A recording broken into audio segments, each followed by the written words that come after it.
Hello, ഇന്ന് വന്നിട്ടുള്ളത് അമ്മയുടെ ഒരു സ്പെഷ്യൽ റെസിപ്പി ആയിട്ടാണ്. വേറെ ഒന്നല്ല, ഞണ്ട് റോസ്റ്റാണ് ഉണ്ടാക്കുന്നത്. അതിനാവശ്യമായ ഞണ്ട് നേരത്തെ ഉപ്പും മുളകും മഞ്ഞൾപ്പൊടിയും ഒക്കെ ഇട്ട് മാറ്റി വെച്ചിട്ടുണ്ടായിരുന്നേ. പിന്നെ വേണ്ടത് ഉള്ളി, തക്കാളി, പച്ചമുളക്, ഇഞ്ചി, വെളുത്തുള്ളി ഇവയെല്ലാം നേരത്തെ അരിഞ്ഞ് മാറ്റി വെച്ചിട്ടുണ്ടായിരുന്നേ. അതിനുശേഷം ഒരു ചട്ടി എടുത്ത് ചൂടായതിനു ശേഷം വെളിച്ചെണ്ണ ഒഴിച്ച് അതിലേക്ക് പച്ചമുളക്, വെളുത്തുള്ളി, ഇഞ്ചി ഇവയെല്ലാം ചേർത്ത് പച്ചമണം മാറുന്നേരം നന്നായിട്ട് ഇളക്കി കൊടുക്കാം. അതിനുശേഷം ഉള്ളി ഇട്ടുകൊടുത്ത് നന്നായിട്ട് ഇളക്കി കൊടുക്കാം. ഉപ്പ് ഇട്ടുകൊടുക്കാൻ മറക്കല്ലേ. അതിനുശേഷം തക്കാളി ഇട്ടുകൊടുത്ത് നന്നായിട്ട് ഇളക്കി കൊടുക്കാം. അതിൻ്റെ കൂടെ തന്നെ കറിവേപ്പിലയും കൂടി ഇട്ട് കൊടുക്കണേ. ഇവയെല്ലാം ചേർത്ത് നന്നായിട്ട് ഇളക്കി കൊടുക്കാം. അതിനുശേഷം പൊടികളായിട്ട് മഞ്ഞൾപ്പൊടി, മുളക് പൊടി, പിന്നെ മല്ലിപ്പൊടി, ടേസ്റ്റിന് വേണ്ടിയിട്ട് ചിക്കൻ മസാലയും കൂടി ചേർക്കുന്നുണ്ട്.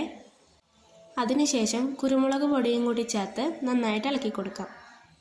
പിന്നീട് പുളി പിഴിഞ്ഞ് ഒഴിച്ചു കൊടുക്കാം. അതിൻ്റെ ഒപ്പം തന്നെ മാറ്റി വെച്ച ഞണ്ടും കൂടി ചേർത്ത് നന്നായിട്ട് ഇളക്കി കൊടുക്കാം. കുറച്ച് വെള്ളം കൂടി ആഡ് ചെയ്യണേ.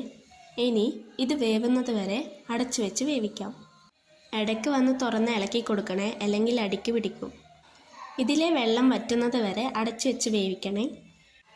അങ്ങനെ നമ്മുടെ ഞണ്ട് റോസ്റ്റ് ഇവിടെ റെഡി ആയിട്ടുണ്ട്. നിങ്ങൾ ഈ വീഡിയോ സബ്സ്ക്രൈബ് ചെയ്യാതെയാണ് കാണുന്നതെങ്കിൽ ഒന്ന് സബ്സ്ക്രൈബും കൂടി ചെയ്തേക്കണേ. ബൈ.